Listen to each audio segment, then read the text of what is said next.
welcome to Talking with Tech. I'm your host, Rachel Madel, joined as always by Chris Bugay. Hey, Chris, how's it going? All right, Rachel, how's it going? It's going good. You got another story for me this week. I do. So, do you subscribe to Netflix? Are you a Netflix subscriber? Yes. Are you going to talk about how they just increased their prices? Because that's what I'm thinking about right now. I got an email and I was like, I'm so obsessed with Netflix and I will keep paying even if it's more expensive. Yes, us too. Us too. I mean, it's our primary form of entertainment we subscribe to a bunch of them now. You know, I remember back in the day, our family was cord cutters, you know what I mean? We're not paying for cable, and we made a whole list of like the shows we watched and what networks they were on and what we could watch. Anyway, before we go down that road, why I bring up Netflix right now is because there's a documentary on there called Crip Camp. Have you heard of it or seen it? Yes, actually, didn't Kevin Williams talk about it during his interview with us?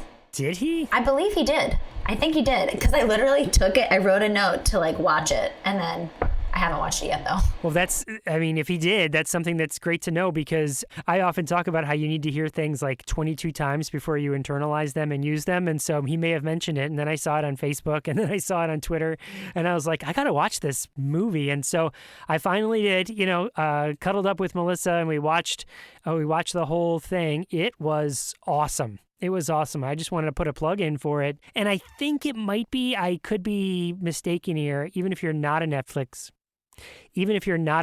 subscriber, the whole thing might be on YouTube. I didn't go and look to see if it's there because we do subscribe to Netflix. But it tells the story, for those of people that are not familiar with it, it tells the story of people with disabilities that went to a camp together, Camp ALEC it's called, and that many of the people that participated in this camp then went on to be leaders in the civil rights movement for people with disabilities, and it kind of carries through that story.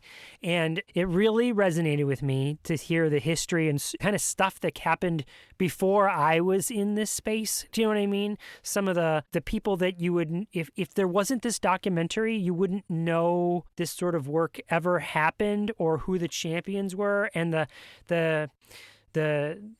you've heard the expression standing on the shoulders of giants, right? That these were the giants that came first, that were standing on their shoulders.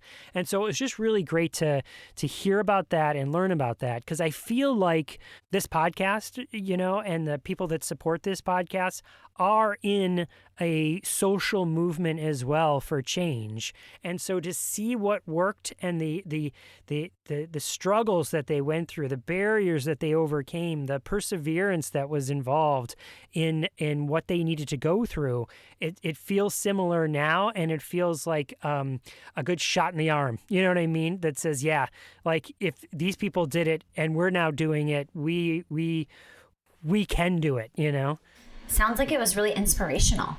Totally was. Now, there was something else that sort of stood out to me, is that there wasn't a lot of AAC use in it. I wouldn't say there's none. There was definitely, but there just wasn't a lot of like that. I don't think your big takeaway would be like, oh, AAC is super impactful. Do you know what I mean? It's more about the civil rights movement and the coming together and the inclusive nature that comes out of it. But it did stand out to me because of my focus on AAC, how that wasn't necessarily an emphasis of this particular story. This actually reminds me, Chris, of Camp ALEC. So we have talked about that on the podcast. I'm still trying to get Tina Moreno. You need to come on this podcast. We need to have her on.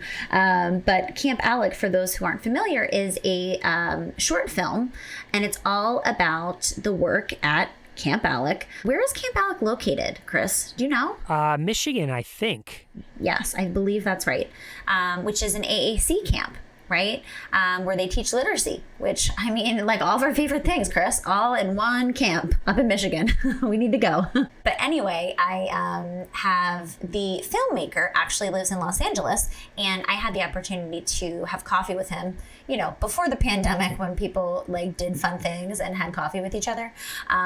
Chris Stout is the name of the filmmaker, and he's actually working on another more feature-length film that tracks AAC AAC users. He was so inspired by the film that he created with Camp ALEC that he wanted to pursue a feature-length film all about AAC. So I'll have to check in with him and see how he's doing, what the progress on the film is, because I just, couldn't be more excited to have more AAC featured in mainstream media. I think that's how we really move the needle with fostering acceptance, fostering understanding of what AAC is, and, really showcasing, how AAC can be successful, right? I think that showing the same way that we have AAC users on the podcast, showing what AAC looks like in, teens and adults, I think is really important to, move the needle for our field.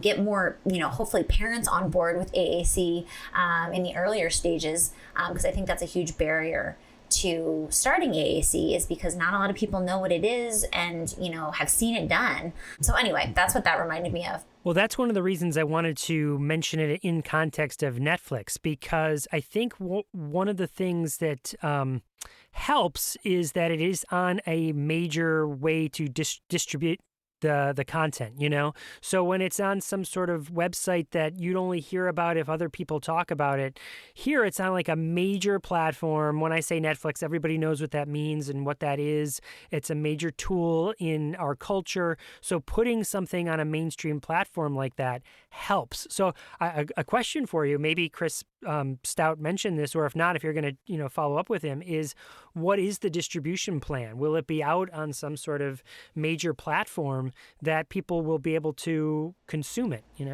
Yeah, I've learned a little bit about the entertainment industry living in Los Angeles. I actually have a good friend who's a producer and director, and he's done lots of cool things. And it's actually really, obviously it's very competitive, right? Everybody's making films and everyone's trying to get them shown in film festivals and get bought by Netflix and all of the big distributors.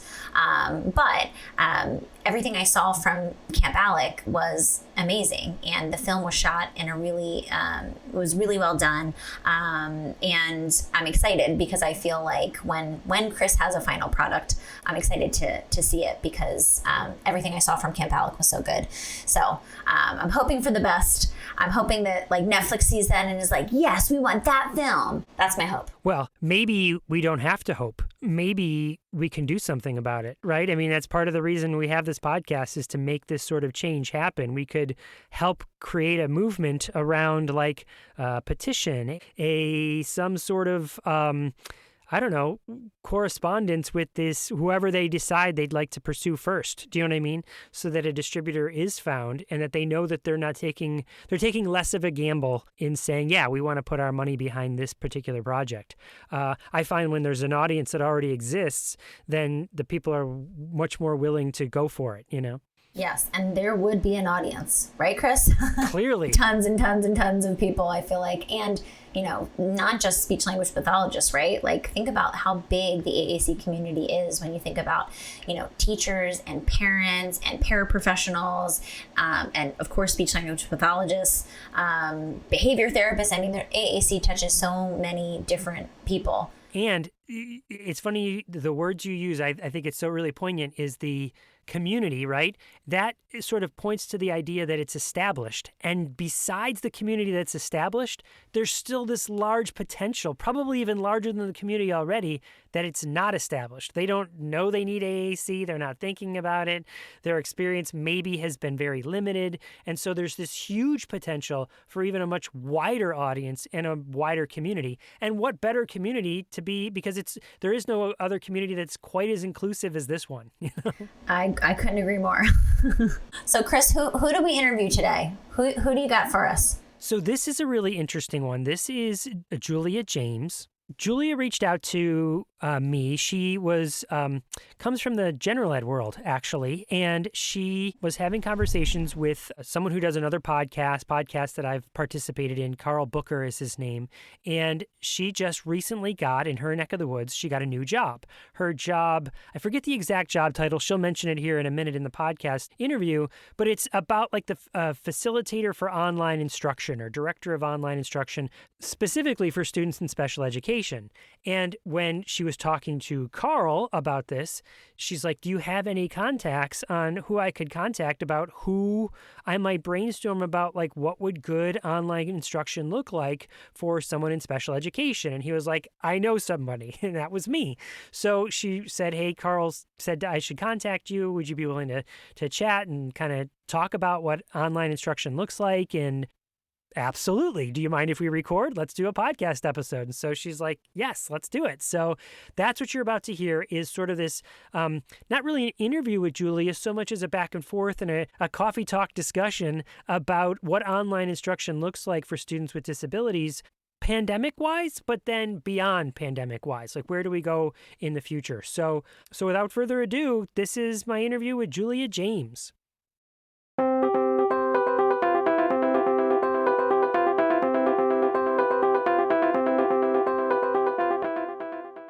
Here at Talking with Tech, we're excited to partner with Smiles for Speech. This organization provides children with special needs living in impoverished communities the intervention and resources needed to help children reach their full potential. Smiles for Speech aims to provide long-term sustainable solutions for children worldwide. Their mission is to distribute educational materials, provide training to teachers and families without access to appropriate intervention, and to create global awareness on the importance of therapeutic services to support children in need. With your help, Smiles for Speech will continue to broaden their reach in assisting children living in disadvantaged communities gain access to the therapy services and education they need to thrive. To support this organization, go to smilesforspeech.org to learn more about this organization and to offer your support. That's smilesforspeech.org.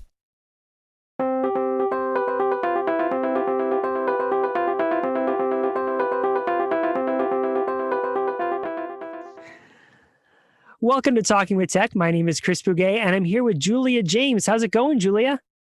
Going great. Thanks, Chris. So, Julia, you reached out via email. Let's talk about a little bit about who you are and what you do. So I am a part of a new position in a school district in Texas where I'm supporting special education teachers with supporting the needs of their online students. And it has been a very interesting start. And I'm so thankful to be in a district that recognizes the need to support their special education students with online learning. But at the same time, I'm just trying to figure it out as I go. So, Julia, what's your background? Like, are you a speech therapist? Are you a classroom teacher? Are you administrator? How did you come to be in this new position? Congratulations, by the way, because it sounds like that's an awesome position to have.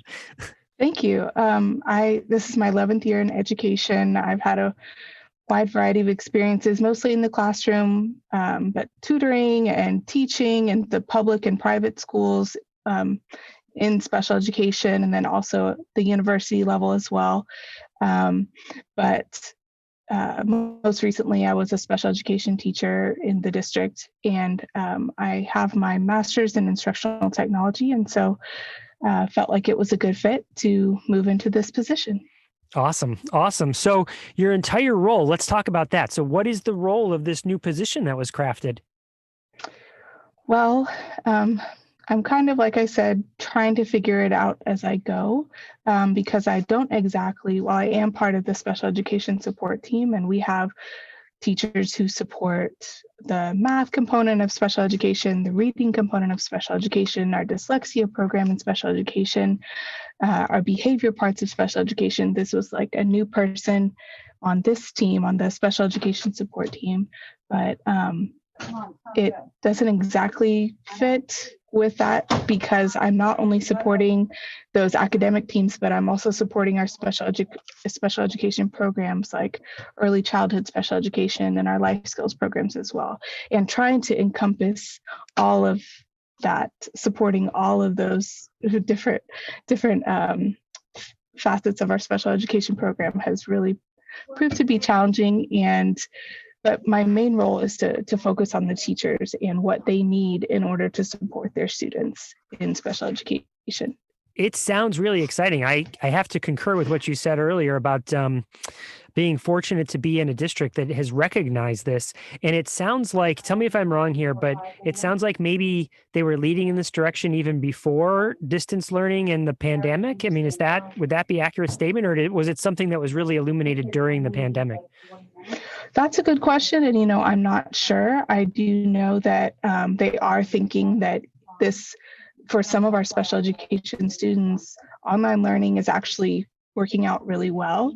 And so I think the thought is, while it may not have been a thought before the pandemic, it's definitely something that I think will continue even after the pandemic. So that's one of the reasons that I think, created this position, is because for some students and in some situations, it does work.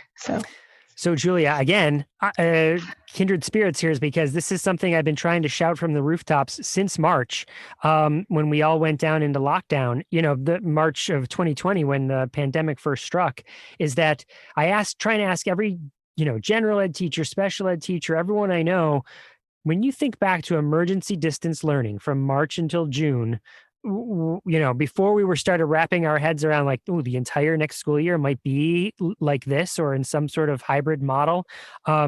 Did you know any students that did better? And I have yet to meet a teacher that has said no. Everyone is like, yeah, actually, now that you say that, there's some kids that did do better. It was like, yes. So now one of my greatest fears as at the time of this recording, Julia, is that we will go back without learning our lessons. And it sounds like your school district has already learned that lessons and is making those strides to make sure that we're going back to better, we're learning from those mistakes. Yeah, definitely. I agree with that. And I think that that's important, because I think that online learning does have a lot of benefits for a lot of students. I know 100% online learning and the shift that we've had to make and so quickly has been very challenging for our school systems and teachers. But like you said, that shouldn't necessarily overshadow some of the benefits that we could carry forward from this experience, for sure. So how did you hear about, how did we get connected? Let's talk about that. And what kind of questions do you have? Like, what's kind of rolling around in your mind in these challenges that you're facing? Sure. So one of how we got connected and the challenges that I'm facing are actually very connected. One of the things that I'm really struggling with is, because, as we've said, that this has been such a new development, there's not a lot of information. There's not a lot of research. There's some studies that have been done to compare, pre-pandemic and now during the pandemic, the learning loss and things like that. But there's not a lot of really good research and published information as far as what are the best practices for online learning. And so I've been doing a lot of research in that. And then those are, fairly easy. You can find some information on that, but online learning for special education, best practices for that is like a smaller area that I'm struggling to find more information on. And so recently I attended my region's district learning conference, digital learning conference.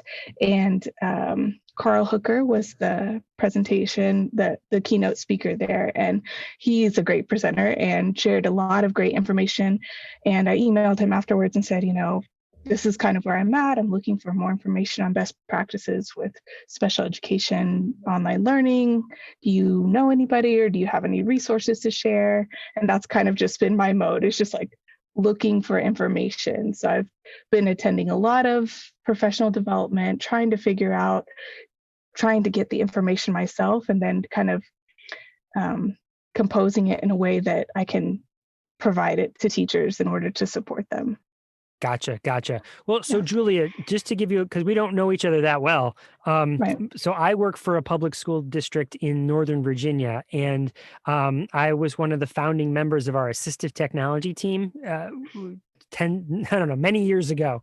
Yes. And most recently now I'm the assistive technology specialist. So I kind of help guide our team of assistive technology professionals to help, again, kind of do the same thing in the more broader sense of all of education and including special education, how to design that instruction so it's more inclusive and so that it's accessible to everybody. So if I can help in any way, I'm happy to do so. So what kind of questions do you have? So yeah, I guess I am looking for resources that can help me understand and then help me communicate like what are the best practices in online learning for special education students and like how that relates to research. And I know there hasn't been a lot of time to do a lot of research at this point, but what can we say? What can we be doing to make sure that our special education students are still experiencing growth during this time of online learning? Mm-hmm. And the other thing that I'm struggling with is, like I said, because I'm part of our special education support team, I'm the only one with this role. And I don't feel like I do fit in with the special education team and they're great, but I also kind of fit in with the like technology department, and I'm trying to like bridge some connections there, and that's been a struggle. But trying to figure like network, like and share information about like, trying to stay current on some of these things because as information is provided, I want to be a part of it so that I can support teachers. And then my third and challenge is just supporting teachers who are so overwhelmed, they don't have a lot of time, and figuring out a way to support them without taking their valuable time. Those are my three main things that I'm focused on a daily basis.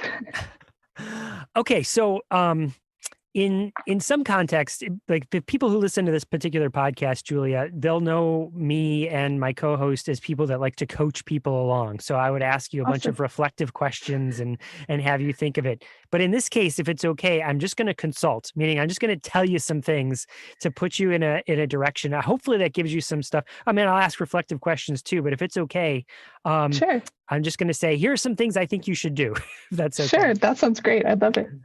So a quick shortcut there. I'm going to start with that second question that you had, because I feel like that relationship is the most important of everything you just mentioned there. It's the first domino that you're going to kick off in your whole career in this particular job.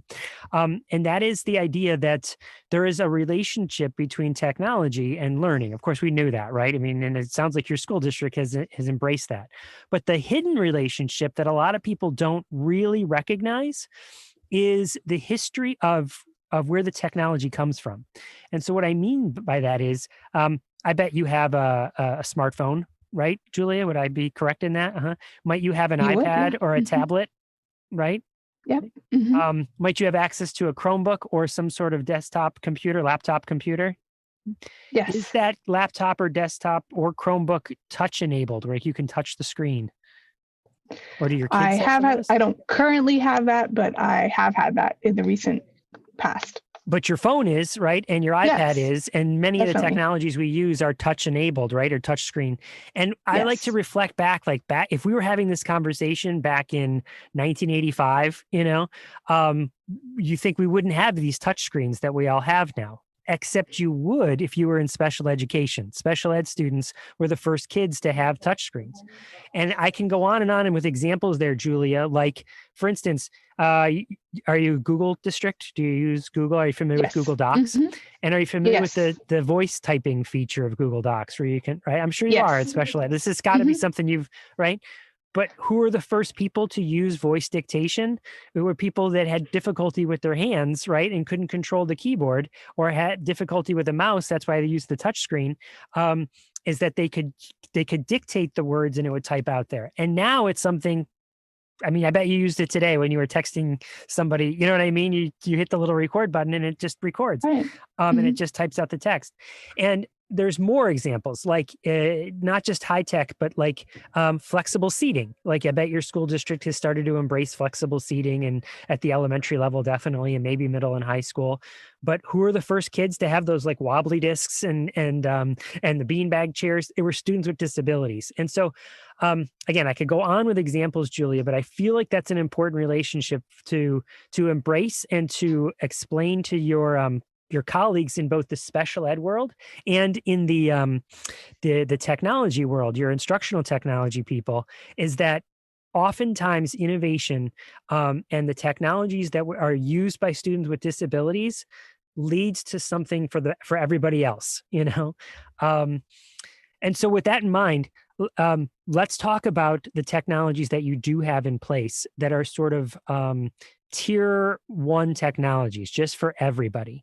Do you happen to have a text-to-speech tool, for instance, that's available to every student? Well, let me ask it a different way. What's your text-to-speech tool? Like if you ask a fourth grade teacher, what's your text-to-speech tool? Would they know what that is and how they... That's a good question. And I don't think every fourth grade teacher would be able to answer it. And if they did, they wouldn't all have the same answer. I think they all use various Chrome extensions. I don't think that necessarily everybody uses the same thing. I think that as a district, we have provided a couple of different ones, like read and write. Like we've provided some training on those, but I don't think as a district we've invested in like one particular one that we're like, okay, everybody's going to use this. So that might be, again, in this consulting role, that's something that we kind of embraced a number of years ago, is that we said, there are tier 3 tools that would be specific for individual students, tier 2 that might be for group, and tier 1 that are for everybody. And we want to make text to speech. There's so many students with disabilities, with such a wide range. When you say special education, there's such a wide range of needs there. But one of them that is sort of common amongst many of the disabilities is needing text read out loud. So we want, and then you have the whole pocket of students that are not even eligible for special education, but still need the text read out loud. Maybe they have not been diagnosed with dyslexia, but they still struggle with reading. So maybe, or they have they continue to struggle with reading. I think everybody struggles with reading. It's just how much and to what degree, so text to speech can be a real powerful tool there. So thinking of some sort of text to speech tool that is just universally available to every student, and that is sort of our goal. Maybe it's read and write. Maybe it's another tool. It doesn't have to, you pick one. mm-hmm. That doesn't mean it would work for everybody. You might still need another text-to-speech tool as a tier 3 solution for some students. But this way it'd be everybody's sort of on a universal playing field. Like, yeah, this is just something that everybody uses all the time, so that your fourth grade teachers can start to, I just pick fourth grade all the time as an example, Sure, but yeah. I mean, any general ed teacher could start to use that in both in-person learning or in online instruction. I mean, most of the kids that are going to be in online instruction is just a general good practice or better practice would be having access to some sort of text-to-speech tool. So when they come across a word in the text that they don't know, they can listen to it and go, oh, that's what that word is, Yeah, that's great advice. Yeah, that's good. And I also like, we have a fairly large district, so I can see how thinking through some of those like training pieces and making sure that everybody was on the same page. I think that might be a little bit challenging, but at the same time, then it takes the burden off of the special education teachers because everybody is familiar with that tool already, right? So it's not the special education teacher's job to go in and train on how to use that. So I can definitely see the benefit of that. 100%. And by making it universally available to every student. Now, I guess, your barrier there, Julia, will be there's a cost involved with that. This is not right. There are free, like read and write, for instance, is free. You could get that on every computer for free, and it would provide the text to speech feature for free. It just, the premium features are what you have to pay for. But anyway, You could get text to speech for free. The other hidden benefit there is that for students that have accommodations, your special ed staff will be teaching them and showing them. But if it's available to everybody, they become the rock stars that help their friends. Oh, what's that little purple puzzle? What are you using over there? Or when they're talking to their friends on Discord, playing video games later on in the day, you know what I mean?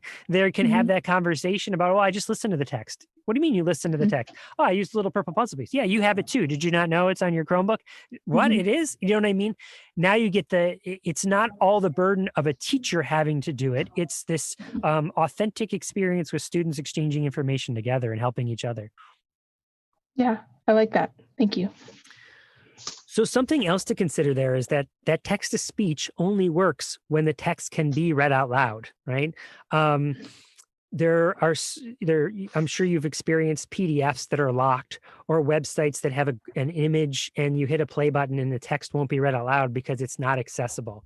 And that is often on the teacher who has created the experience or provided the material to the student, and they're providing it in a way that is inaccessible. So a very inexpensive solution, but it's another paid solution, is especially if you're a Google district, is something called Grackle. If you're familiar with, if you're an MS, like a Microsoft district, they have built-in accessibility checkers as well. But this Grackle tool is something that our IT department purchased in our neck of the woods. It didn't even come from assistive technology or special education. They just recognized, hey, we need to make sure our tools that we're putting out are accessible. And so what Grackle does, it's an accessibility checker. So imagine a teacher puts together a Google slide presentation. They're going to put it up in your learning management system for a student to get, in the online environment. And they're going to be using this text-to-speech tool. Well, when they make the Google slides, in the same way that you'd make sure that everything is spelled correctly, you make sure that it kind of, the curriculum, the content is accurate. You run through this kind of little checklist in your mind as a teacher. Is what I'm putting up good? It'd be a little bit of a training element, but can we hit this little, just like you hit the spell check button? Can we hit the accessibility button? It'll run through the accessibility checker, making sure that the students that are going to be accessing it can actually access it. And as teachers do it, they will be annoyed because it'll catch all these sorts of mistakes, and they'll have to go back and fix them. And they'll be like, do I really have to fix them? Yes, you really have to fix them. Because once you fix them you have the material then, like it's done, and you'll have it for years to come. You know what I mean? Yes, you always tweak your Google slides, you tweak your materials, but you'll mostly have it done for infinitum, And then the second thing is, the next time you make a Google slide, you'll be like, well, I won't make that mistake again. Not going to do that again. Yeah, exactly. Yeah, exactly. Yeah. And you train yourself to become better at accessibility. And I'll throw one last thing out there, Julia. Sometimes teachers are like, yeah, but I don't have any, like in my online environment, I don't have kids with disabilities. And I often say a couple things. Well, you might not, but you might next year, you might tomorrow. If we're working in public school, tomorrow, someone who might come in who might need it. And third is, again, with that like dyslexia population, it's so often underdiagnosed. You might have kids that need it and you don't know they need it. And in an online learning environment where you might have, like now with our distance learning, where everyone's doing that more frequently, the parental support and the supported home, oftentimes teachers don't know who's going to be supporting them at home. So maybe it's like grandma who is nearsighted and needs to have the text read out loud as well. Or maybe the parent has some sort of disability where they need that to be accessible. Why not just create it this way? And again, I'm not, I don't get paid by any of these companies, it's just, we've had good success with Grackle as a tool, and it's really inexpensive as far as an accessibility checker. You can get away with the free versions. And of course, there's other stuff you can use, like I said, the MS tools, but that's something I would recommend if you were in a Google environment. Thank you. Yeah, I've heard of Grackle, but I haven't looked into it a lot. So that's good to know. Thank you. Mm-hmm. All right. So in the next piece of, I wrote down a couple of things that I've been thinking about since your email. Something that has helped us a lot in our neck of the woods is not necessarily an immediate solution for you, but it's a long-term solution to prevent things in the future. So, somewhere along the line in your school district, someone is making choices about the digital textbooks, the digital materials. Are we choosing Pear Deck or are we choosing Nearpod? What's going to be our tool that we're choosing? You know what I mean? Those sorts of either technology decisions or textbook decisions, or both. And in my particular school district, those are two separate committees, but I could see them easily being one committee in your neck of the woods or wherever, people listening are. And that's something we have done in maybe the last 2 or 3 years, is made sure we had a seat at that table. Make sure, Julia, you are at that table, so that when they are choosing the technology tools and they're choosing the digital content, you can run it through its paces and help other people run it through its paces and go, well, okay, is this going to play nice with our text-to-speech tool? Can the text be magnified so that our kids with visual impairments can zoom in, yeah, there's video content here. Is there captions, And if we do that in the selection phase, rather than this committee has chosen something, they're putting it online and then they're going, hey, Julia, can you help make this accessible? Well, you're in a lot more worse, and all of your special ed teachers are in a lot worse position to try and make something that's inaccessible accessible.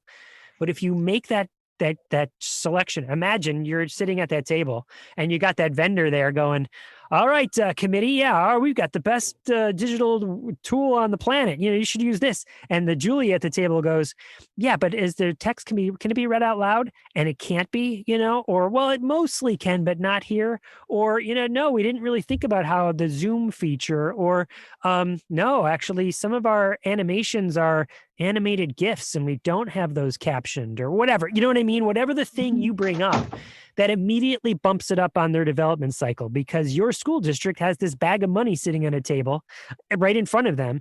And you have now given them a reason to make that change, as opposed to after the fact where your school district has already forked over the money. And now they're like, yeah, sure, we can add captions. We'll get right on that.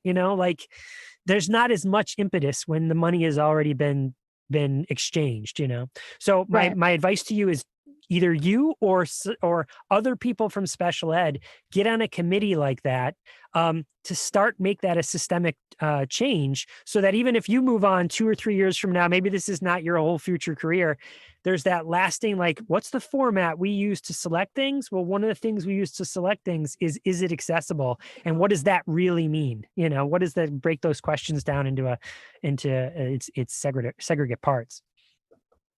What do you think about that? Yeah, I think that's a great idea, and I will look into that. Do you think you have a shot at that? You think those committees exist, or? I definitely think that they exist. I have no idea when and where, so I'd have to do some research about that. But I think it's possible. Yeah. I say that thing about if you were able to get yourself on that committee to help shape what those questions are when people are looking at those materials, because I've had the growing pains over the years, Julia, of getting people all trained up. We knew the right people to ask the questions. Man, we spent so much time buddying up to them and becoming the connections that you have, and then they'd retire, or they'd move on, and we had not created this protocol, if you will, with inclusion in mind.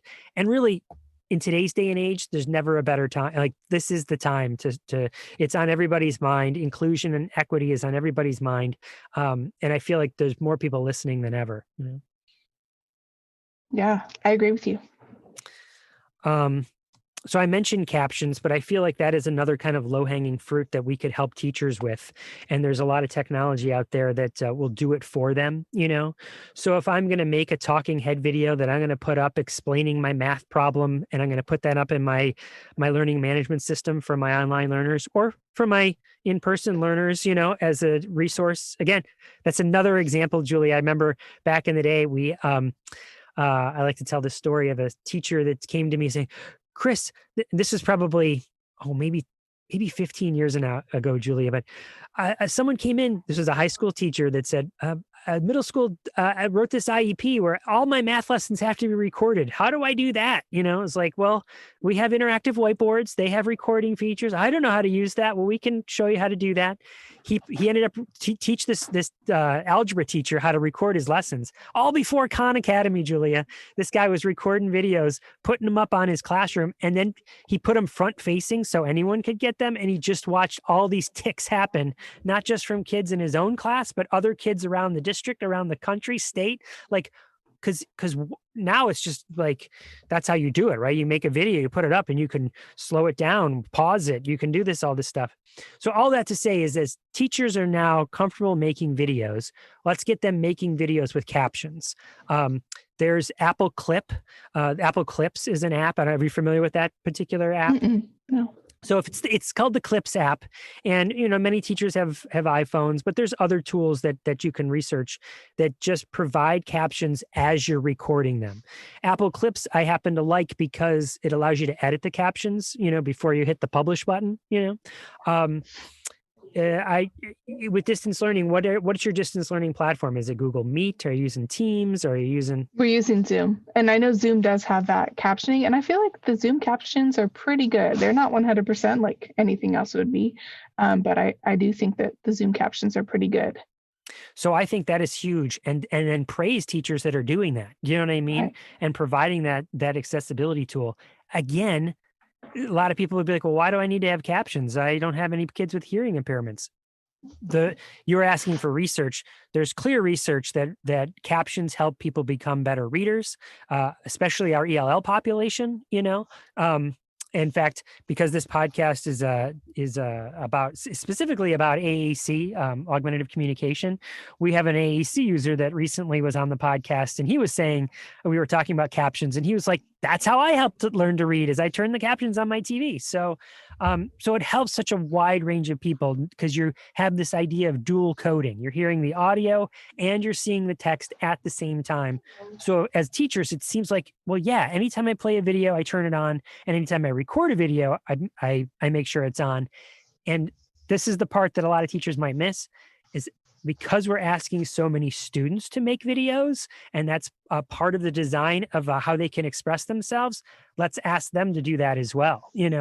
Students, part of my rubric for what I'm asking you to present is your stuff accessible? Is your stuff, and that could just be simply, did you provide captions on your video? Let's start there, so that the next generation doesn't have to play the catch up you and I are doing. We don't have to train a whole bunch of teachers to do it. They just grow up knowing that's how it's supposed to be. Yeah, that's a great point. I have never considered that. Like, yeah, it doesn't have to be something that you learn later. It could be something that we're teaching kids now. Exactly. So one last thing that I wrote down, and then let's just chat for a second. Sure. So I mentioned AAC. Everyone who listens to this podcast is going to hear me say this 1,000 times, but one of the things that we've learned specifically about AAC, but I think it expands even more, and I think it also branches into what you're talking about, like your general ed technology people, your instructional technology people. Like our neck of the woods, the name shifted from technology resource teacher to instructional facilitator for technology. And I'm curious, those people in your schools, what's your role? What's their job title? That like the people that help the teachers with the technology? Classroom technology designers. Yes. Oh, I love that. I'm all about educational experience design. So they are designing the experience, right? I love it. So the idea there is that these people help coach they're not necessarily designing it for them. They are coaching the they're coaching the teacher and how to design the instruction. Does that sound fair and right? Yes, correct. And so with that shift in coaching, I feel like that same shift is happening, and at a much slower rate, but happening when it comes to special education and the therapy minutes, our related service minutes and our minutes that go on IEPs are so often meant to be direct instruction. The special ed teacher spending minutes with a student, the speech therapist spending minutes with a student. Well, here I think something that is, I think some of us knew this ahead of time. And again, the great big spotlight was shined on it during the pandemic, was that we really need to be educating parents. These skills that it takes to coach a parent through how to help their students become better learners, again, is really specific to AAC, but other technology skills, other reading skills, other math skills, STEM, anything. If we can help the parents become better at that, then those are the force that lives with them, with the students all the time. They're the force that is with them beyond education, like after their K-12 experience. So if we can spend our time coaching them, and that might mean looking at our IEPs and helping facilitate those conversations, just putting that bug in ears. Well, you know what if we cut back on the number of minutes we were doing direct instruction, and we were doing more consulting or coaching mom or dad with you, and we help build up your skills, your executive functioning skills. How do you manage your day? How does he or she or they manage their learning environment so that they can learn how to become expert learners, Right. And so then essentially the parent can become like the teacher and can provide that same type of instruction. That's a great point. Yes. And really know, I mean, you've seen it, I'm sure, a million times, like parents want to jump in and give the answer. Let's coach them. You can't just tell them, hey, mom, don't jump in and give them the answer. That doesn't register. It's a skill Right. to provide that wait time, to stop and reflect. And so let's give them that experience. Okay, mom, let's coach you through it in all the ways we've learned to coach. And your designers, would you call them technology designers? Classroom technology designers. Yeah. I bet you they've had some practice doing that. You know what I mean? Yeah.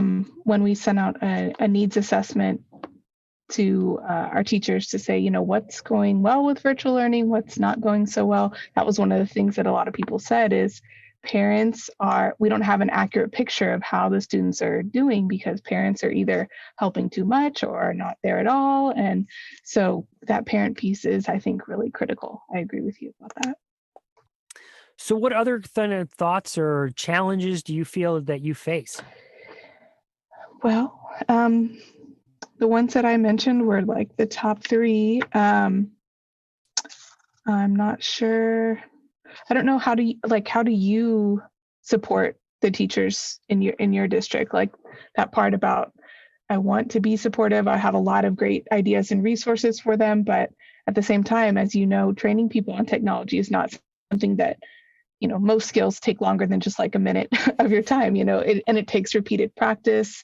And so getting them to sort of buy into this idea that there are some things that could really make your life easier and your students' lives easier, and then getting them to spend that time, because I don't know how else. I feel like that's an unavoidable thing. They're going to have to spend time to learn new things and then practice those new things and then implement them, and figuring out a way to support them in doing that. I think that's a huge challenge. And do you have any insight on that?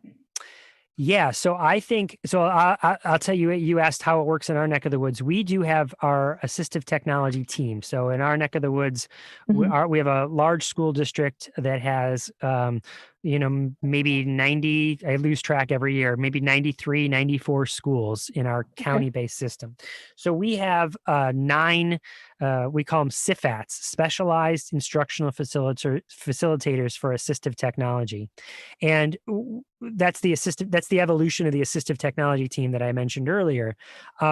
And the role that they play is that they are sort of assigned to roughly 10 of those 90 schools, right? 9 of us, there's 90 schools roughly, and they are meant to be again, experienced designers. Let me help you figure out what the experience you're trying to design, and I'll help you make it more accessible, more inclusive. And we really stress being like a face that you can call and like, hey, I'm just your buddy, we'll just, it's not like some form you have to fill out to get help. It's just email me and we'll set up a time and we'll chat, Now, so let me ask, in your school district, do you have a team like that, whether they're assistive technology or inclusive design?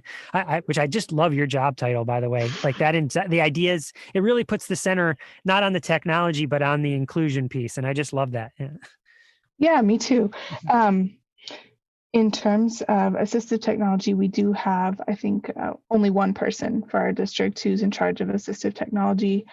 And I've coordinated with her some, but I think kind of what you're talking about is more the classroom technology designer. That's the person that if somebody has a question about how to integrate technology into their lessons or their instruction, but it's not so much the accessibility piece, it's just like the technology piece. But that's the closest thing that I can think of as to what you described in terms of like, hey, call me, we'll set up something and I'll help you with that. And I'm trying to be that person too, but thank you for mentioning that, because I think that really will help me kind of, part of it is just because I'm so new. So a lot of people don't know that I'm here. So just getting the word out and trying to make sure that they do feel that way, that, and I do have some teachers that are like, I'm really looking for this specific virtual manipulative, and I've already looked and I've Googled and I can't find one without ads, can you help me? So, that type of thing. So I have done that a little bit, but I hope that can be more like that in the future. So let me tell you a quick story. So for years we work, they're still my closest partners I work in special education, which is in a different department than the Department of Instruction, which is where those, our IFTs, your, classroom technology designers work, right? And for years we've worked hand in hand with them, doing presentations together, always like, hey, let's partner up. Hey, can we brainstorm together? And where that has evolved, right, is that once upon a time, so Read and Write for Google Chrome is our text-to-speech tool. We've had it for many, many years. It's that tier 1 tool that I'm talking about. Again, I'm not necessarily advocating for that tool. Do your homework and figure out what works best for your neck of the woods, right? But when we started, it was always thought of as a tier 3 tool, and you needed the AT people to come out and teach you how to do it. But where we live now, because it is available to everybody, is those people own it and they talk about it and they're the ones sharing about it. And that textbook committee that I was talking about, we partnered with a bunch of them to review the materials for the digital materials. And all of them were talking about, I really didn't like how it worked with Read and Write. This particular tool, they were having those discussions.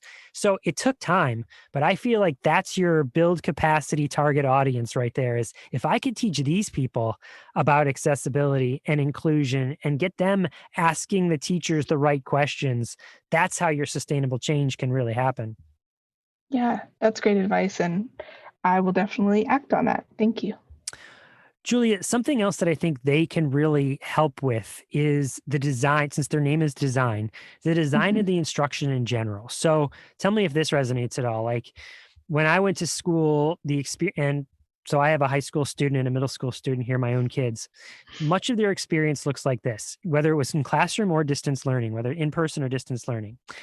Go into the room, whether it's Zoom or physical room, do 15, 20, 30, 35 minutes of listening to the teacher, do some sort of instruction, then do some sort of maybe independent work, then repeat back what the teacher has expressed in some way, maybe with the subtext that there's some sort of project going on that you work on in free time.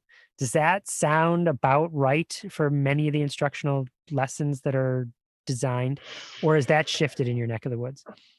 I've done some virtual learning observations, and I can say that it's different everywhere, and that it's different for everybody's experience level. I have seen some lessons that are like that, but I've also seen, especially in our special education classes that are smaller, there's a lot more personalized learning going on, strengths-based, interest-based types of things, and a lot of student choice in terms of like, what else could we do to work on this skill? Or so I do see some of that, but I've also seen a lot of other things too. So I think, that's maybe my goal, is to like help people understand how important some of those other aspects are of online learning in terms of choice and, engagement and variety and things like that. Just like we would, but you also have that in the regular classroom too, right? Not just in online learning. Some classrooms that you go into, you listen to the teacher for 35 minutes, you do an independent work activity, you leave, and so, and some people have tried to carry that over into online learning, and it just trying to work on a better way. So what would be the better way? What are some advice? What advice do you give to teachers now about how they might design their instruction differently? Well, I'm definitely working on ways to be engaging kids with different games or different structures to their activities. I don't know if you've, I'm sure you have, but I don't know if other people have heard of like flippity.net. Oh yeah. Flippity has just like, you can take a lesson that you have in mind, you can look through. It can be overwhelming because there's a lot of choices, but I think that's great about Flippity is you have so many different choices for how you could teach that same concept in a game or in a choice board or in, there's just, the possibilities are endless. And so giving them not just that same old thing, and teaching them that like we're gonna try something new, and that's okay. It might not work out, and that's just all part of the learning process. But definitely incorporating a variety of engagement strategies, whether it's through the structure, whether it's through an activity, or even there's some extensions, that you can add sound effects or confetti to your screen. Those types of things are always fun. So engagement, and then I think structure is also really important. As much as you do want to provide variety and things like that, you always want students to know what to expect when they enter your virtual classroom. And having schedules, just like in a regular classroom, schedules support all of our learners to know what they're doing, what the expectations are, and how long they're going to have to do it, especially if it's not a preferred activity. So having schedules, having timers, those types of things can be implemented in a virtual classroom as well. And it does take a little bit of extra work, but it will save you time in the virtual classroom because you can just move through the activities so much more efficiently when you have that structure in place and when kids know what to expect. So really focusing on engagement and structure. The content, for the most part, should be the same, as the regular classroom. So if you have a seasoned teacher, they should be familiar with the content, but just taking that content and, making it more accessible for a virtual classroom. So making it more engaging and putting it into a virtual structure. I think that's kind of what I'm focusing on and what my advice would be. Man, we are kindred spirits. I'm so glad that we connected because, yeah, you took the words right out of my mouth. I mean, that's exactly what we've been trying to say to the teachers as well, where it's maybe like organized chaos. Chaos is a scary word to some people, but it's organized choice, Yeah. And a piece that I will add in there is that reflective piece, meaning I've selected, okay, I've had these choices. Now maybe I've come from a classroom or an experience where I didn't have a lot of choices. We're asking you now to create choices. Students have choices and they don't know what to pick. And maybe they pick wrong, And I feel like that's part of like the benefit of online learning and distance learning is I can learn on my bed. I can learn at my desk. I can learn under my desk. I can learn on the couch. Okay. Do that. How did that work? Yeah. Yes. Let's talk about that. What did you think about how that worked? I feel like that's such an important piece that often gets overlooked. Yeah. And I can see how there's some teachers that are really good about that, even in the regular classroom, and they can be very reflective both on their own, and then they can help their students reflect, and ultimately that metacognition, thinking, how did it go? What did I learn from this experience? That is like the heart of so many different important skills for building our students. And so I think that it's definitely important to carry that into the virtual, and that can be scary, asking for feedback, especially when a lot of teachers are not comfortable and this is something new. But I think also inviting them to feel that same, we're all in this together. This is something new for us. We're going to try it. We're going to, reflect and see how it went, and then make changes and hopefully improve. And that can be done from a teacher's perspective as well as from a student's perspective, I think. Can I ask you another question here? Sure. What's project-based learning like in your neck of the woods? Have any of your teachers kind of dipped their toe in those waters, or has it been an initiative in your area, or what's that like?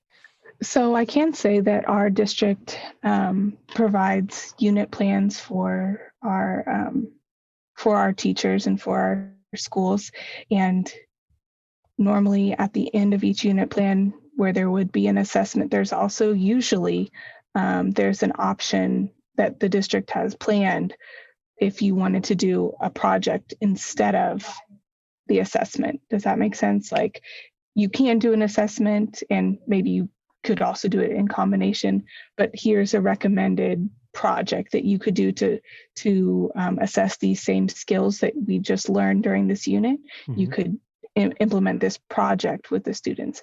Now, to be honest, I haven't seen a lot of people doing that virtually. I think it can be done. It requires knowledge of some, pretty good knowledge about the collaboration tools. Mm-hmm. So that's a good point. I can probably, work with some teachers on that, working on collaborating and project-based learning virtually. I think that might scare some people, but I think that is really important. Well, I find the project-based learning in our neck of the woods, it's been a focus for maybe, well, our superintendent just recently left and actually went to Texas. Oh, And so near the Houston area. But when he came to our school district, he brought with him this drive for project-based learning. And at the heart of project-based learning is this, not necessarily the product that you create at the end, but the reflective question that you ask or the authentic question you ask at the beginning. And I feel like for students in special education and maybe online learning as well, students in special education who are doing online learning, having some sort of authentic problem that they're solving, like my daughter, for instance, I like to use this as an example. When my daughter was in second grade, all the second grade students participated in the bees are dying. I tell the story. I won't give you the whole story, but the bees are dying. How can we help save them? And the teachers did this thing where they got all the students wrapped around their figure, like, we got to help save the bees. It's not hard to get second graders like trying to solve some sort of problem like that about saving animals. Do you know what I mean? You can imagine the drive if it was like, there are puppies in the puppy shelter that can't find homes. What are we going to do? I don't know. What are we going to do? And now we're writing about it. We're making videos. We're creating campaigns, and we're solving a problem. And it's not, it starts with an authentic problem. How do we help puppies? You know what I mean? right. And then this project evolves around it. And I feel like that is something that has inclusion baked in and those choices baked in. Is like, well, how are we going to, if you just ask the students, well, how are we going to help the puppies? Maybe we can make videos. Sure, let's make videos. Maybe we can make a poster. Yeah, let's make a poster. And students with disabilities, students kind of fit right in because everyone gets the choice. It's not, hey, just you who has a disability gets a choice. Everyone has a choice how they're going to help solve that problem. And I think that authentic piece that you mentioned, I think that's really important, even more so than in the classroom. I think that relevant, authentic, because if they weren't motivated to do it in the classroom, you still, where else are they going to go? They still had to do it or whatever, and that may or may not have been successful.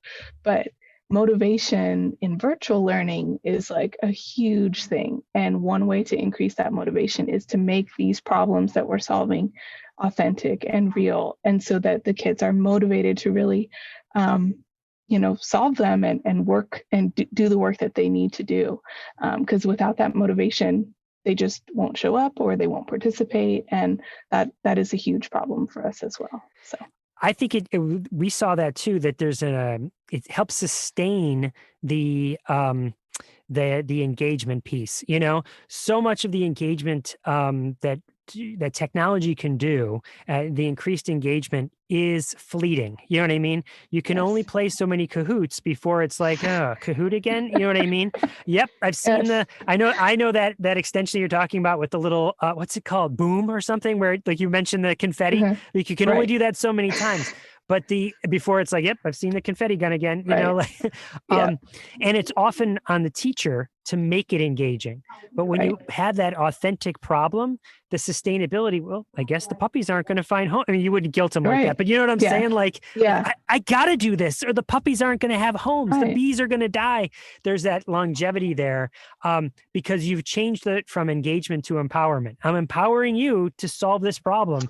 And you're going to get addicted to doing that, And the other thing about that is that, that's kind of how life works. We want to solve problems. That's how our brain is wired, to solve problems. And so that in itself is motivating. And that's what makes that kind of experience relevant is, how are we really preparing kids for life beyond school? Well, what kind of problems are we working with them to solve? How are they solving problems? And are they going to be able to solve these problems, when they need to in real life? So that's important.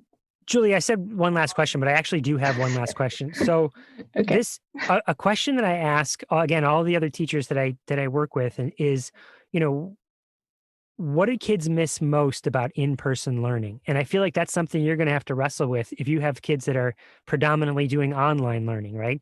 So what is it do you feel like kids miss most in in-person learning? You're talking about the ones who are doing online learning. What do they miss about in-person learning? I definitely think from what I hear from both teachers and students is, as having a, a stepson who did virtual learning as well. He was like, I just want to see my friends and I want to be able to talk to them. And one thing I've tried to coach teachers on is give kids time to talk, and it doesn't even have to be academic talk. I know some teachers who would use that as an incentive. Okay, if we get through all of our academic work, I'm going to give you time in breakout rooms with a partner, to talk at the end, and you're just going to have 5 minutes to talk to that partner. And that was what they looked forward to every day, was just talking to that person about whatever they wanted. It didn't have to be school. And it's so much more fun now because you're at home, so you can show them your pet, or you can show them what you drew, or you can show them so many things. And they want those social connections. And I think for some teachers, it's really hard for them to, because we have to address learning loss. We have to make sure that our kids are not falling behind academically. So we got to make the most of this Zoom session or whatever. But letting kids just have time to talk, I think that's one thing that our kids really miss, is just that social interaction piece. And so. So my wife is a special ed. Well, she's a dean at our local high school, and I don't know if this is her phrase or if it's the principal at that school, but I hear her say it quite a bit. And it's connection over content. Connect with the students and let the students connect with each other. And it's not surprising to hear you say that socialization, being social, relationships, my friends, man, I miss my friends. I just want to hang out with my friends, and I feel like that is something we can think about as educators, is that, well, if that's what kids miss the most about school, we could just give them, we can solve that by figuring out how we could get them together for sleepovers. What is it about the academics or the educational experience that is truly unique? And I feel like a challenge in front of you, Julia, would be, how do we get them access to, what are some things you can only do in school? Not only or most, it's much easier to do in school. And things that jump to my mind are 3D printers, most kids don't have a 3D printer at their house. So when they're doing those sort of STEM projects, sure, they can work on Thingiverse and they can build something in Tinkercad and, they can do stuff like that, but they can't actually print it. You know what I mean? That's something you have to do in the building, or the tangible robots. Do you know what I mean? That are driving around. Most kids don't have those at home. And so I feel like that is a challenge that would be unique to your position. Is those are certain things that I'd want them to come into the building for. I'd want them to have some sort of experience where it is tangible, so that maybe it's not 100% online. Maybe it's 95% online. And occasionally you do come in to have these sorts of experiences, that you just can't replicate easily in an online environment. I mean, sure, there's simulations and there's other cool things you can do, but there's some stuff that's just hands-on, I hear science all the time. Well, you bring them in for a science lab. I think there's virtual tools that we could use to replicate that, but there's some things that I don't know, I'd find challenging. I don't know. What do you think about all that?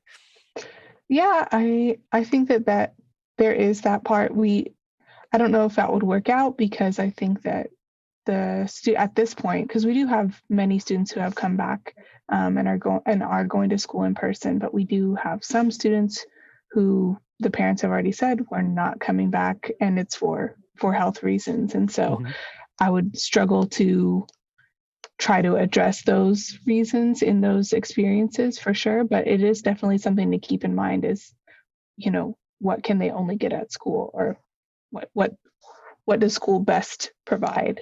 Yeah. Well, I mean, clearly if they have health reasons and they don't want to, there isn't, you don't bring them in for that. But when we first started out talking about, we all know those kids that just did better online, they just do better in this. Maybe they do better in a mostly online environment. And so that we have the conversation that it's, there are occasionally times when maybe we do want to have an in-person experience, just like an in-person experience, maybe there's a couple times where we do want to have an online experience. It's not an all or nothing sort of thing. It's most, Yeah, I like that. Well, Julia, is there anything else that we should talk about, or any questions you have? Did I hit everything that you mentioned? Did we hit Yeah, I everything you think mentioned? so. I think so. I think you've given me a lot to think about and some really good ideas, and I really appreciate that. So, no, I mean, I can't think of anything else at this time, but I might email you if I have time to process this more and think of anything else. Absolutely. Well, feel free to reach out anytime. We don't have to jump on a call either. I can email back and forth too. Okay. I just thought it would be fun to record because I think there's other people in these same boats, so why not help other people if they can listen to this? Yeah, sure. Well, thank you so much for this opportunity. I really appreciate it. Thank you for Talking with Tech. I'm Chris Bouguet with Julia James, and thank you so much.